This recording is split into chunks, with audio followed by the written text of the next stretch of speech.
നമസ്കാരം. ബഹുമാനപ്പെട്ട അധ്യക്ഷൻ ഡോക്ടർ CG രാജേന്ദ്രബാബു സാർ അവറുകൾ, സ്വാഗതം ആശംസിച്ച ബഹുമാനപ്പെട്ട ശ്രീ SS പിള്ള സാർ, ബഹുമാനപ്പെട്ട Shri M Sivadasan Pillai sir, Shri Kalpaka Gopalan sir, ബഹുമാനപ്പെട്ട എൻ്റെ ഏറ്റവും മുതിർന്ന മാധ്യമപ്രവർത്തകനും അദ്ദേഹത്തിൻ്റെ ലൗഡ് സ്പീക്കർ എന്ന സിനിമയിൽ ഏറ്റവും കൂടുതൽ ആകർഷണമായ ശ്രീ ശശികുമാർ സാർ അവറുകൾ, Shrimati Shyamala Jayaprakash, Shri KU Abdulla sir, Shri KV Mohanan sir, Shri PN Ravi അവറുകൾ, ശ്രീ മോഹനൻ നായർ സാർ, ശ്രീ VK രാമകൃഷ്ണൻ അവറുകൾ, ശ്രീ KR പ്രഭാകരൻ സാർ, ശ്രീമതി രജനി രശ്നാരായണൻ, എൻ്റെ ഏറ്റവും അടുത്ത സുഹൃത്തും വർഷങ്ങളോളം ഉള്ള പരിചയമായ ബഹുമാനപ്പെട്ട ശ്രീ പ്രവീൺ, വേദിയിലും സദസ്സിലും ഇരിക്കുന്ന ബഹുമാന്യരെ, ദക്ഷിണ എന്ന ഓർഗനൈസേഷൻ്റെ സംഘാടകരും മദ്രാസിലെ നമ്മുടെ മലയാളി സുഹൃത്തുക്കളും എല്ലാവരെയും ഞാൻ ഒരിക്കൽ കൂടി സ്വാഗതം ചെയ്യുന്നു.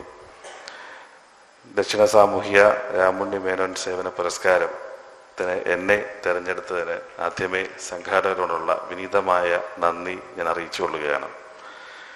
കാരണം എനിക്ക് മുന്നേ ഈ പുരസ്കാരം ലഭിച്ചവരെല്ലാം തന്നെ വളരെയധികം പ്രഗത്ഭരാണ്. പ്രഗത്ഭർ എന്ന് പറയുമ്പോൾ സാമൂഹിക സേവന മേഖലയിൽ എൻ്റെ വയസ്സിനേക്കാളും വർഷം എക്സ്പീരിയൻസ് ഉള്ളവരാണ് ഈ പുരസ്കാരം ഇവിടെ മേടിക്കാൻ അർഹരായിട്ട് ഇതിന് വന്നിട്ടുള്ളതെന്നുള്ളതാണ്. അപ്പോൾ പ്രായത്തിൽ ബഹുമാനപ്പെട്ട SS പിള്ള സാറ് പറഞ്ഞു വളരെ ചെറിയ ചെറുപ്പക്കാരനാണെന്ന്. അത്രയും ചെറുപ്പക്കാരനല്ല. എന്നിരുന്നാലും എനിക്ക് ഇങ്ങനൊരു പുരസ്കാരം ഏറ്റവും പ്രായം കുറഞ്ഞതിൽ കിട്ടിയതിന് വളരെയധികം സന്തോഷമുണ്ട്. നമ്മുടെ ഈ സാമൂഹ്യ സേവനം എന്ന് പറയുമ്പോൾ അത് ഒരു വ്യക്തിയെ ആദരിക്കുമ്പോൾ തീർച്ചയായും അതൊരു പ്രചോദനമാണ്. നമ്മൾ ചെയ്യുന്ന പ്രവർത്തനങ്ങളെ മറ്റൊരാൾ വിലയിരുത്തപ്പെടുന്നു, അതിൽ അപ്രീഷിയേറ്റ് ചെയ്യുന്നു. ഇപ്പം പലരും പറയാറുണ്ട്, അപ്രീഷിയേറ്റ് ചെയ്യാൻ എനിക്ക് താല്പര്യമില്ല, എനിക്കത് താല്പര്യം ഉണ്ടാവുന്നില്ല, ഞാൻ ചെയ്യുന്നു എന്നുള്ളത്. പക്ഷെ അത് പറയുന്നതും ഒരു വേദിയിലാണ് പറയുന്നത്. അത് നമ്മൾ കേൾക്കുന്നത് വേറെ വേദിയിൽ കൂടെയോ മാധ്യമത്തിൽ കൂടെയൊക്കെയാണ് അദ്ദേഹത്തിൻ്റെ ആ വാക്ക് കേൾക്കുന്നത്. ഏതൊരു മനുഷ്യനും അപ്രീസിയേഷൻ ഇല്ല എന്നുണ്ടെങ്കിൽ അവൻ്റെ പ്രചോദനങ്ങളും അവൻ്റെ ആക്ടിവിറ്റീസും ആക്ഷൻസും മുരടിച്ചു പോകുമെന്നുള്ളതാണ്. നമ്മൾ തന്നെ ഒരു കാര്യം ചെയ്തുകൊണ്ടിരിക്കുമ്പോൾ അത് എല്ലാം തിരസ്കരിച്ചുകൊണ്ടും അതിനെ ഡിസ്ട്രാക്ട് ചെയ്തുകൊണ്ടും അതിനെ വഹിക്കാതെയും പോയി കഴിഞ്ഞാൽ അവിടെ ഒരിക്കലും അതിന് മുന്നോട്ട് പോകാൻ കഴിയില്ല. അതൊരു പ്രകൃതി നിയമം തന്നെയാണ്. അപ്പോൾ നമ്മൾ ചെയ്യുന്നത് പക്ഷേ അതിനൊരു അളവുകോലുണ്ടെന്ന് മാത്രം. നമ്മളത് അപ്രീസിയേഷന് വേണ്ടി മാത്രമായി പോകാനും പാടില്ല. നമ്മൾ ആൾക്കാരെ ആവശ്യമുള്ളവരെ കണ്ടെത്തിക്കൊണ്ട് അവരുടെ സേവനത്തിലേക്ക് പോകുമ്പോൾ അവരത് ഓർമ്മിക്കപ്പെടുന്നു, ഓർത്തെടുക്കുന്നു, അല്ലെങ്കിൽ സമാനമായ ആൾക്കാരുമായി ഒരുമിച്ച് കൂടാൻ സാധ്യത ഉണ്ടാകുന്നു. ഇതൊക്കെ തന്നെ സാമൂഹിക പ്രവർത്തകർക്ക് കിട്ടുന്ന ഏറ്റവും വലിയ അംഗീകാരമായി ഞാൻ കാണുന്നു. ഇപ്പോൾ എനിക്ക് മുമ്പ് വർഷങ്ങൾ കിട്ടിയതാണ് സായി ഗ്രാമിലെ ആനന്ദ്കുമാർ സാർ എന്ന് പറയുന്നത്. വർഷങ്ങളോളം എനിക്ക് അദ്ദേഹത്തുമായിട്ട് 10-20-25 വർഷമായിട്ട് അറിയുന്ന വ്യക്തിത്വമാണ്. അപ്പോൾ അദ്ദേഹത്തിൻ്റെ ആ സായി ഗ്രാമിലേക്ക് പല പ്രാവശ്യവും പോകുമ്പോഴേക്കും അദ്ദേഹം ചെയ്തിട്ടുള്ള പ്രവർത്തനങ്ങൾ നിസ്തുലമായ പ്രവർത്തനമാണ് ചെയ്തിട്ടുള്ളത്. ഇപ്പോൾ ഗ്രാമസ്വരാജ് എന്നൊക്കെ നമ്മൾ മഹാത്മാഗാന്ധിജിയുടെ വചനങ്ങളായിട്ട് നമ്മൾ കണ്ടിട്ടുണ്ടെങ്കിലും എന്താണ് ഗ്രാമസ്വരാജ് എന്നുള്ളത്, ആ നാട്ടിലെ സസ്റ്റൈനബിൾ ഡെവലപ്മെൻറ്റ് എങ്ങനെയാണെന്നുള്ളത് കാട്ടുന്നത് ആനന്ദ്കുമാർ സാറാണ്. അതുപോലെ തന്നെയാണ് ബഹുമാനപ്പെട്ട അഷ്റഫ് താമരശ്ശേരിക്ക് അവാർഡ് കിട്ടിയെന്ന് പറഞ്ഞു. നമ്മൾ ആലോചിച്ച് നോക്കൂ, ഇപ്പോൾ ഇവിടെ അസോസിയേഷനുണ്ട്, നമുക്ക് വളരെയധികം സ്ട്രോങ് ആണ്. മദ്രാസ് എന്ന് പറഞ്ഞാൽ കേരളം പോലെ തന്നെയാണ്. പക്ഷേ അതുപോലെയല്ല ഒരു കാലത്ത് ഈ പറയുന്ന വിദേശ രാജ്യങ്ങളെന്ന് പറഞ്ഞാൽ, ദുബായിൽ പോലെയുള്ള മറ്റു രാജ്യങ്ങളെന്ന് പറഞ്ഞാൽ, അവിടെ ഈ പറയുന്ന എല്ലാവർക്കും ഒരേ രീതിയിൽ തട്ടിൽ കാണുന്നവരുമല്ല. ഇപ്പോൾ നമ്മളിപ്പോൾ ദുബായ് എന്ന് പറയുമ്പോൾ പ്രവാസി മുതലാളിമാരെ മാത്രമാണ് നമ്മൾ എപ്പോഴും ഓർമ്മ വരുന്നത്. ഹെലികോപ്റ്ററും വിമാനങ്ങളും അല്ലെങ്കിൽ ആഡംബരമായ കാറുകളൊക്കെ പോകുന്ന വലിയൊരു വ്യവസായികളെയാണ് എപ്പോഴും പ്രവാസി വ്യവസായികളെന്ന് നമ്മൾ കാണുന്നത്. പക്ഷേ എത്രയോ ലക്ഷം പേരാണ് എത്രയോ ലേബർ ക്യാമ്പുകളിലായിട്ട് പോകുന്നത്.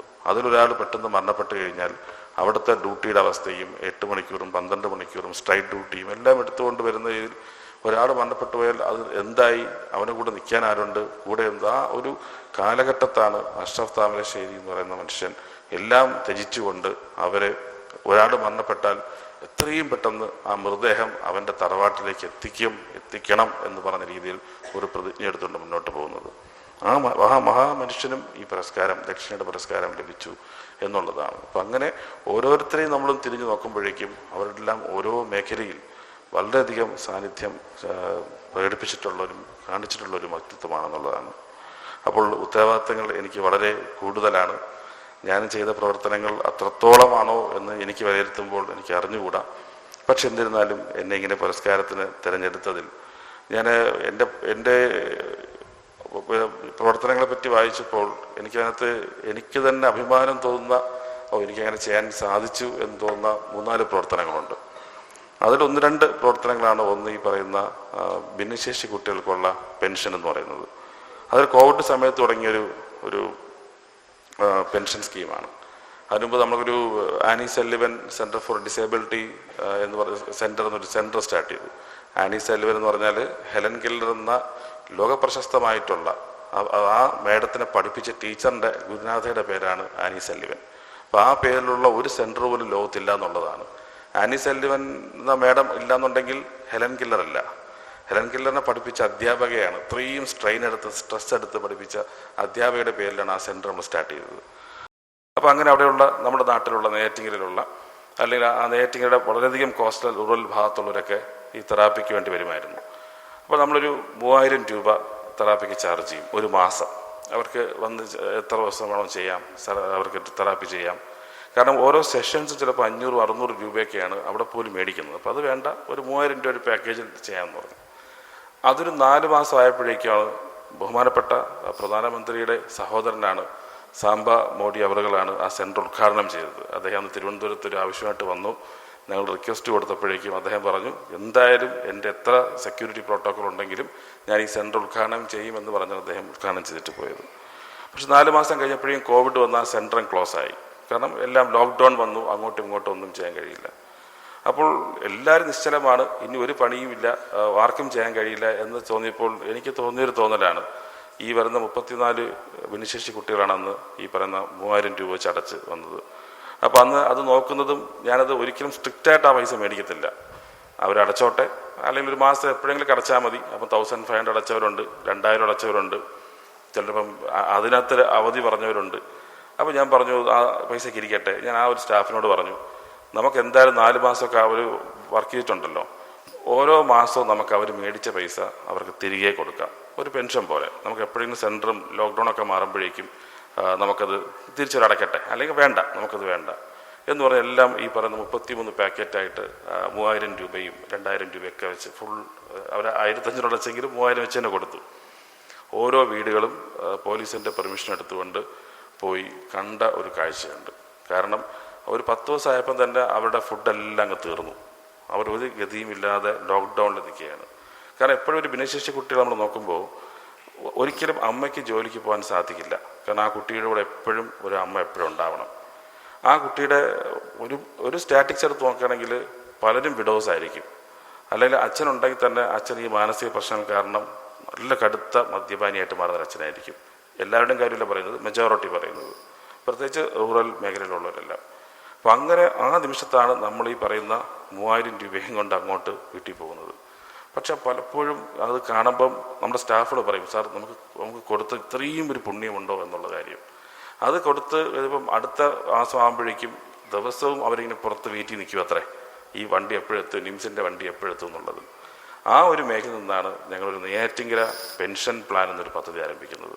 അതായത് ആദ്യം നെയ്യാറ്റിൻകര മുനിസിപ്പാലിറ്റിയിലുള്ള എല്ലാ ഭിന്നശേഷി കുട്ടികൾക്കും, അതായത് സാമ്പത്തികമായിട്ട് BPL എന്ന് ചിലപ്പം കാർഡില്ലാത്തവരായിരിക്കും, കാർഡുള്ളവരായിരിക്കും, ആവശ്യമുള്ളൊരു ലിസ്റ്റ് നിന്നാണ് നമ്മളത് പെൻഷൻ കൊടുക്കുന്നുള്ളത്. അങ്ങനെ ഒരു മുനിസിപ്പാലിറ്റിയിൽ ആരംഭിച്ച് 12 പഞ്ചായത്തുകൾ കവർ ചെയ്ത് ഇപ്പോൾ തിരുവനന്തപുരം ജില്ല വിട്ട് മറ്റ് പഞ്ചായത്തുകളിലേക്കും നമ്മൾ ആ ഒരു സ്കീം എല്ലാ മാസവും ഞങ്ങൾ ശമ്പളം മേടിക്കുമ്പോൾ ഇത്രയും അമ്മമാരുടെ അക്കൗണ്ടിലേക്ക് ഈ പെൻഷൻ എത്തിക്കുന്ന നെയ്യാറ്റിൻകര പെൻഷൻ പ്ലാൻ ആരംഭിക്കുകയും അത് കഴിഞ്ഞ 5 വർഷമായി കൊണ്ടുപോകാൻ സാധിക്കുന്നു എന്നുള്ളതിൽ വളരെയധികം സന്തോഷമായി കാണുന്നൊരു പ്രോജക്റ്റാണ്. അപ്പോൾ അത് വളരെയധികം അഭിമാനമായിട്ടുള്ള കാണുന്നത്. കാരണം കേരളത്തിലെ ക്ഷേമ പെൻഷൻ പോലെ ഞങ്ങൾക്കും ഒരു ചെറിയൊരു ഓർഗനൈസേഷൻ നിന്നുകൊണ്ട് ഞങ്ങൾക്കും ചെറിയൊരു കാര്യത്തിൽ 10-12 പഞ്ചായത്തിലെങ്കിലും അത് സപ്പോർട്ട് ചെയ്യാൻ പറ്റും എന്നുള്ളത്. രണ്ടാമത് അഭിമാനത്തോടെ കാണുന്നത് ഒരു പോസ്റ്റ് ട്രാൻസ്പ്ലാന്റ് കെയർ എന്നൊരു പ്രൊജക്റ്റാണ്. കിഡ്നി ട്രാൻസ്പ്ലാന്റേഷൻ ബഹുമാനപ്പെട്ട സംഘടനകളിലിരിക്കുന്ന കേരള മലയാളി സമാജത്തിൻ്റെ ഒക്കെ ഇരിപ്പുണ്ട്.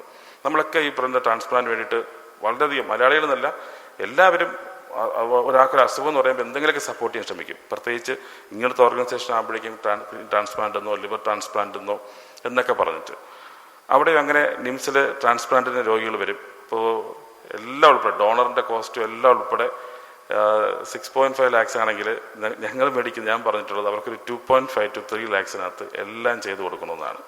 അപ്പോൾ അങ്ങനെ വളരെയധികം പേഷ്യൻസ് വരുന്നവരൊക്കെ അറിയായിരിക്കുമല്ലോ. അപ്പോൾ അത്രയും ദൂരം നിന്നൊക്കെ വരും. 2.5 ലക്ഷം രൂപയ്ക്ക് 3 ലക്ഷം രൂപയ്ക്ക് കിഡ്നി ട്രാൻസ്പ്ലാന്റ് ചെയ്യാൻ പറ്റുന്ന പറയുമ്പോഴേക്കും അത്രയും സാമ്പത്തിക ബുദ്ധിമുട്ടുള്ളതായിരിക്കും വരുന്നത്. ഓട്ടോറിക്ഷക്കാരായിരിക്കും, അല്ലെങ്കിൽ കൂലിപ്പണിക്കാരായിരിക്കും, അല്ലെങ്കിൽ ഒരു ദിനം എങ്ങനെയെങ്കിലൊക്കെ പറഞ്ഞ ഹസ്ബൻഡ് വൈഫിന് കൊടുക്കുന്നതായിരിക്കും, അമ്മ മകന് കൊടുക്കുന്നതായിരിക്കും. അപ്പം അങ്ങനെയൊക്കെ ആയിരിക്കും വരുന്നത്. അത് കഴിഞ്ഞ് പോയി കഴിഞ്ഞാൽ അടുത്തൊരു 6 മാസം അവരുടെ ജീവിതം വളരെ ബുദ്ധിമുട്ടാണ്. കാരണം അവർക്ക് വീട്ടിലാർക്കും വരാൻ പറ്റില്ല. കാരണം ഇൻഫെക്ഷൻ വരും. അവർ തിരിച്ച് വീട്ടിലോട്ട് പോകുമ്പോഴേക്കും ചെറിയ വീടായിരിക്കും, ഒരു മുറിയെ കാണുള്ളൂ. ആ മുറിക്കകത്തായിരിക്കും 2 പേരും കിടക്കുന്നത്. ഡോണറും റെസിപ്പിയൻറ്റും കിടക്കുന്നത് 2 റൂമിലായിരിക്കും. അവിടെ ചിലപ്പം ഗ്രാൻഡ് മദറോ ഗ്രാൻഡ് ഫാദറോ ആയിരിക്കും ഇവർ 2 പേരും നോക്കാനുള്ളത്. അവരുടെ കുട്ടികൾ, അവരുടെ വിദ്യാഭ്യാസം, അവരുടെ ഭക്ഷണം, അത് വളരെ ബുദ്ധിമുട്ടാണ്. അങ്ങനെ ഞാനൊരു സ്ഥലത്ത് ഇങ്ങനെ ഇതേപോലത്തെ ഒരു ഫംഗ്ഷന് അവിടെ പോയിട്ട് തിരികെ വന്നപ്പോഴേക്കും വൈകുന്നേര സമയത്ത് ഒരു അമ്മൂമ്മ പുറത്തുനിന്ന് കൈ കാണിക്കുന്നുണ്ട്. അത് നിംസിൻ്റെ വണ്ടിയല്ലേ സാർ, 1 മിനിറ്റ് ഒന്ന് വരാമോ എന്ന് ചോദിച്ചു. അപ്പം അങ്ങനെ ഞാനവിടെ ഇറങ്ങി. അപ്പോൾ ഡ്രൈവറേ ഉള്ളൂ. ഒരു റോഡ് നിർത്തിയിട്ട് വീണ്ടും ഉള്ളിലോട്ട് 100 മീറ്റർ ഉള്ളിലോട്ട് പോകണം.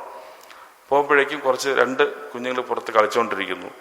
അതിനകത്ത് നോക്കിയപ്പോഴേക്കും കണ്ട കാഴ്ചയാണ് ഞാൻ പറയുന്നത്. 2 കട്ടിലിൽ 2 പേരും ഇങ്ങനെ റെസിപ്പിയൻറ്റും ഡോണറും ഇങ്ങനെ കിടക്കുന്നു, മരുന്നുകൾ എത്തിക്കുന്നു. അപ്പം ഈ ജനലിൽ കൂടെ എനിക്ക് ആളിനെ പരിചയമുണ്ട്. കാരണം എൻ്റെ അന്നും സാമ്പത്തികമായിട്ട് സഹായം ചോദിച്ച് വന്നു. ഈ ട്രാൻസ്പ്ലാന്റ് വന്നപ്പോഴും ഞാൻ എപ്പോഴും കുറച്ച് കൊടുത്ത ഒരാളാണ്. എൻ്റെ തിരിക്കും സാർ വന്ന് ഇവിടെ പേപ്പർ നോട്ടീസ് കണ്ടു സാർ വരുന്നെന്ന്. സാർ എനിക്കൊരു 5000 രൂപ കടം തരൂ സാർ. ഞാൻ പറഞ്ഞു 2.5 ലക്ഷം രൂപ എനിക്ക് തന്ന ആൾ എൻ്റെ അടുത്ത് 5000 രൂപ കടം ചോദിക്കുകയാണ്. എന്താണെന്ന് ചോദിച്ചു. സാർ നിവൃത്തിയില്ല, എന്തെങ്കിലും വാങ്ങിച്ച് കഴിക്കണ്ടേ സാർ എന്ന്. അങ്ങനെ അന്ന് ആ പൈസ ഞാൻ കൊടുത്ത് തിരിച്ച് വന്നിട്ട് തുടങ്ങിയ ഒരു പ്രോജക്റ്റാണ് പോസ്റ്റ് ട്രാൻസ്പ്ലാന്റ് കെയർ എന്നുള്ളത്. ഏതൊരു ട്രാൻസ്പ്ലാന്റ് നിർദ്ധരായ രോഗി ചെയ്യുകയാണെങ്കിൽ അത് നമ്മുടെ ഹോസ്പിറ്റലായിക്കോട്ടെ ഗവൺമെൻറ് ഹോസ്പിറ്റലായിക്കോട്ടെ 6 മാസം അവർക്കുള്ള ഫുഡും അവർക്കുള്ള മെഡിസിനും എത്തിക്കുക എന്നുള്ള ഒരു മഹത്തായ പ്രോജക്റ്റ്. അപ്പോൾ അങ്ങനെയുള്ള പ്രോജക്റ്റുകൾ ചെയ്യുവാൻ പിന്നെ മമ്മൂട്ടിയുമായി സഹകരിച്ചുകൊണ്ട് സൗജന്യ ഹൃദയ ശസ്ത്രക്രിയ പദ്ധതി, വയനാടിൻ്റെ പദ്ധതി പ്രോജക്റ്റുകൾ, എല്ലാവരും വയനാടിനെ പറ്റി വീട് വെച്ച് കൊടുക്കാൻ വേണ്ടി പറഞ്ഞു. ചൂരൽമലയിലും മുണ്ടക്കയിലും പല ആക്ടിവിറ്റീസും പറഞ്ഞു. സർക്കാരും എല്ലാവരും പല ആക്ടിവിറ്റീസും, എന്താ പറയുക, ഫ്ലാറ്റ് വെച്ച് കൊടുക്കാമെന്ന് പറഞ്ഞു. ഞങ്ങളുടെ ഒറ്റ ഇത് മാത്രമേ ഉള്ളൂ, അവിടെ +2 കഴിഞ്ഞ വിദ്യാർത്ഥികളുടെ അടുത്ത പഠനം എന്താകും, അവരുടെ ഭാവി എന്താകും. അങ്ങനെ 2 പഞ്ചായത്തിലെയും അവിടുത്തെ MLA ഉൾപ്പെടെ ആൾക്കാരെ വിളിച്ചിട്ട് 143 വിദ്യാർത്ഥികളാണ് അവിടെ +2 പഠിച്ചത്. പരീക്ഷ എഴുതി കഴിഞ്ഞത് പാസ്സായവർ. ആ 143 പേരെയും ഞങ്ങളുടെ സർവകലാശാലയിൽ കൊണ്ടുവന്ന് അവർക്ക് താമസവും ഭക്ഷണവും എല്ലാം ഉൾപ്പെടെ ഏത് ബ്രാഞ്ച് വേണോ, എഞ്ചിനീയറിംഗ് ആണോ, ബയോമെഡിക്കലാണോ, ഈവൻ അലൈഡ് സയൻസ് ആണോ, അങ്ങനെ 143 132 പേരും ഇപ്പോഴും അവരെ പഠിച്ചുകൊണ്ടിരിക്കുന്നു എന്നൊരു കാര്യവും. അങ്ങനെയുള്ള കാര്യങ്ങൾ ചെയ്യാൻ പറ്റി എന്നുള്ളത്. ഇപ്പോൾ മണിപ്പൂരിൽ തന്നെ അവിടെ യുദ്ധം നടന്നുകൊണ്ടിരിക്കുകയാണ്. അവിടെ 2 ഗ്രൂപ്പുകൾ തമ്മിൽ പ്രശ്നം നടന്നുകൊണ്ടിരിക്കുകയാണ്. ചർച്ചകളിലേക്ക് നമ്മൾ ലെറ്റർ അയച്ചു. അവിടെ +2 കഴിഞ്ഞ വിദ്യാർത്ഥികൾ ആ ഒരു കലാപ ഭൂമിയിൽ നിന്ന് അവരെ മാറ്റി നിർത്താം. അങ്ങനെ 44 വിദ്യാർത്ഥികളെ, ആ കുക്കി സമുദായത്തിലെ വിദ്യാർത്ഥികളെ ഞങ്ങൾ സൗജന്യമായി ഞങ്ങളുടെ സ്ഥാപനത്തിൽ പഠിച്ചുകൊണ്ടിരിക്കുന്നു. ഒരു കാര്യം കൂടെ പറയട്ടെ, ഞങ്ങൾ സൗജന്യം എന്ന് പറഞ്ഞാലും പുറമേ അവരെ ഡിസ്ട്രിബ്യൂട്ട് ചെയ്യാനോ അവരെ എക്സിബിറ്റ് ചെയ്യാനോ അവരെ ഫോട്ടോ എടുക്കാനോ നമ്മൾ ചെയ്യില്ല. ഏറ്റവും കൂടുതൽ പെർഫോം ചെയ്യുന്ന വിദ്യാർത്ഥികൾ അവർ തന്നെയാണെന്നുള്ളതാണ്. ഏതൊരു ആക്ടിവിറ്റീസിനും ഏതൊരു കാര്യത്തിനും ചെറിയ മെൻ്റൽ ബ്ലോക്സ് ഒക്കെ ഉണ്ടാവും. പക്ഷെ അതൊന്ന് ക്ലിയർ ചെയ്യുമ്പോഴേക്കും അവരെവിടെയൊക്കെയോ നന്നായിട്ട് പ്രവർത്തിക്കാനും അവർ മുന്നോട്ട് വരുന്നു എന്നുള്ളതാണ്.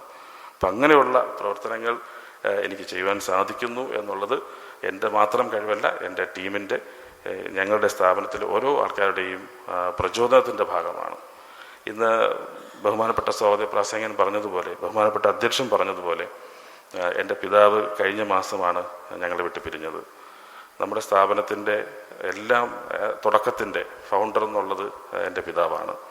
പിതാവിൻ്റെ നവതി ആഘോഷം കഴിഞ്ഞ് കുറച്ച് ദിവസം കഴിഞ്ഞപ്പോഴാണ് പിതാവിന് അസുഖം വരുന്നതും എല്ലാം. അപ്പോൾ ഞാൻ അതിനുശേഷം എനിക്കും ഒരു ബാക്ക് പെയിനും ഒരു സയാറ്റിക് നെർവിൻ്റെ ഒരു ബഡ്ജിങ്ങെല്ലാം ബെഡ് റെസ്റ്റ് ഡോക്ടർ പറഞ്ഞിരിക്കുകയായിരുന്നു. പക്ഷെ എന്തെന്നാൽ ഈ അവാർഡ് എനിക്ക് എങ്ങനെയെങ്കിലും വരണം, ഇത്രയും ദൂരം. അപ്പം ഡോക്ടർമാർ പറഞ്ഞു ഇപ്പം ട്രാവൽ ചെയ്യേണ്ട, കാരണം ഈ ഒത്തിരി ഇരിക്കാൻ പറ്റത്തില്ല, ഒത്തിരി പ്രശ്നമുണ്ട്. ഞാൻ പറഞ്ഞു എനിക്ക് എന്തായാലും വളരെ ഒറ്റ കാരണമാണുള്ളത്. കാര്യം ഫാദറിന് 80കളിൽ ഫാദർ 1954 ഫാദർ ഈ വിദ്യാഭ്യാസ മേഖല വരുന്നത്. ഫാദർ 21 വയസ്സുള്ളപ്പോഴാണ്. 54 ഫാദർ സ്റ്റാർട്ട് ചെയ്യുന്നത് തന്നെ മദ്രാസ് ഗവൺമെൻറ് ടെക്നിക്കൽ എഡ്യൂക്കേഷൻ എന്ന സർട്ടിഫിക്കറ്റ് കോഴ്സുമായിട്ടാണ് ഫാദർ ആദ്യമായിട്ട് ഒരു സംരംഭം സ്റ്റാർട്ട് ചെയ്യുന്നത്. അതിൽ നിന്നും തുടർന്നാണ് ഫാദർ ഓരോ സ്ഥാപനങ്ങളും വന്നിട്ടുള്ളത്. എൻ്റെ അറിവ് വെച്ച കാലം മുതലേ ഫാദർ എവിടെ പോകണം? മദ്രാസിൽ പോകുന്നു. എവിടെ പോകുന്നു? ഇന്ന് മദ്രാസിൽ നാളെ വരും. വരുമ്പം എന്ത് കൊണ്ടുവരും? മദ്രാസ് മദ്രാസ് മദ്രാസ് മദ്രാസ് എന്നുള്ളത് ഞാൻ എപ്പോഴും കേട്ടൊരു കാര്യം. എപ്പോഴും എൻ്റെ ഫാദർ മദ്രാസിൽ പോയി എന്നുള്ളത്. കാരണം ഫാദറിൻ്റെ സ്വപ്നങ്ങളും എല്ലാം ഫുൾഫില്ലായത്, എല്ലാ കാര്യങ്ങളും ചെയ്തിട്ടുള്ളത് ഈ പട്ടണത്തിൽ നിന്നും ഈ തമിഴ്നാട് സ്റ്റേറ്റിൽ നിന്നുമാണ്. എപ്പോഴും ഫാദർ പറയുന്നൊരു കാര്യമുണ്ട്, ഞങ്ങൾക്ക് 4300-ലധികം ജീവനക്കാരുണ്ട്, വൈസ് ചാൻസലർ ഉൾപ്പെടെ നമ്മൾ നോക്കുമ്പോൾ. പക്ഷേ ഫാദർ പറയാറുണ്ട്, കേരളം നമ്മുടെ പെറ്റമ്മയാണെങ്കിൽ തമിഴ്നാട് നമ്മുടെ പോറ്റമ്മയാണെന്നുള്ളത്. അപ്പോൾ അതുകൊണ്ട് അതൊരു വല്ലാതൊരു മാനസികമായിട്ടുള്ള ഒരു സ്നേഹം കൂടിയാണ് ഞങ്ങൾക്ക് പ്രത്യേകിച്ച് എനിക്ക് ഈ ഒരു അവസരത്തിൽ വരുവാൻ സാധിച്ചത് എന്നുള്ളത്. അപ്പോൾ അതുകൊണ്ട് ഒരിക്കലും തിരസ്കരിക്കാൻ കഴിയില്ല. പ്രത്യേകിച്ച് അതേപോലെ തന്നെ ബഹുമാനപ്പെട്ട രാമുണ്ണി മേനോൻ സാറിൻ്റെ പേരിലുള്ളൊരു പുരസ്കാരം ഇവിടെ അദ്ദേഹത്തെ പറ്റി പറയുകയുണ്ടായി. ട്രേഡ് യൂണിയൻ പ്രസ്ഥാനത്തിൻ്റെയും അദ്ദേഹത്തിൻ്റെ സംഘടനകൾക്കുമെല്ലാം. സംഘടനകൾ എന്ന് പറയുമ്പം നമുക്ക് തമാശയ്ക്ക് പറയാറുണ്ട്, 5 പേരുണ്ടെങ്കിൽ 5 സംഘടന എന്നൊക്കെ പറയാറുണ്ട്. എല്ലാവരും ഗ്രൂപ്പായി പല ഗ്രൂപ്പായിട്ട്. മനുഷ്യർക്ക് ഗ്രൂപ്പാവാനാണ് ഏറ്റവും പാട്. മനുഷ്യരെല്ലാവരും നമ്മൾ ആലോചിച്ചു, ഒരു മൊബൈൽ ഫോണും കൊണ്ട് ഇൻഡിപെൻഡൻ്റ് ആയിട്ട് ഇരിക്കുമ്പോൾ ഈ ഇൻഡിപെൻഡൻ്റ് ആയിട്ട് ഇരിക്കുന്നവരൊക്കെ ഒരുമിച്ച് കൂട്ടി ഒരു സ്ഥലത്ത് എത്തിക്കുക, ഒരു സംഘാടക നേതൃത്വം എന്ന് പറയുന്നതാണ് അതാണ് സമൂഹം എന്ന് പറയുന്നത്. മനുഷ്യനൊരു സാമൂഹ്യ ജീവിയാണെങ്കിൽ നമ്മൾ ഒത്തുചേരണം. നമ്മൾ ഒത്തുചേരണമെങ്കിൽ നമുക്കതിനൊരു സംഘാടകൻ ഉണ്ടാവണം. ആ സംഘാടകൻ്റെ രാമുണ്ണി മേനോൻ്റെ പിന്തുടർച്ചയാണ് ഇരിക്കുന്നവരെല്ലാം തന്നെ, ഇവിടെ ഇരിക്കുന്നവരെല്ലാം. അപ്പോൾ ഇങ്ങനെയുള്ള സംഘടനകളും സംഘാടകരും ഇനിയും ഉണ്ടാകട്ടെ.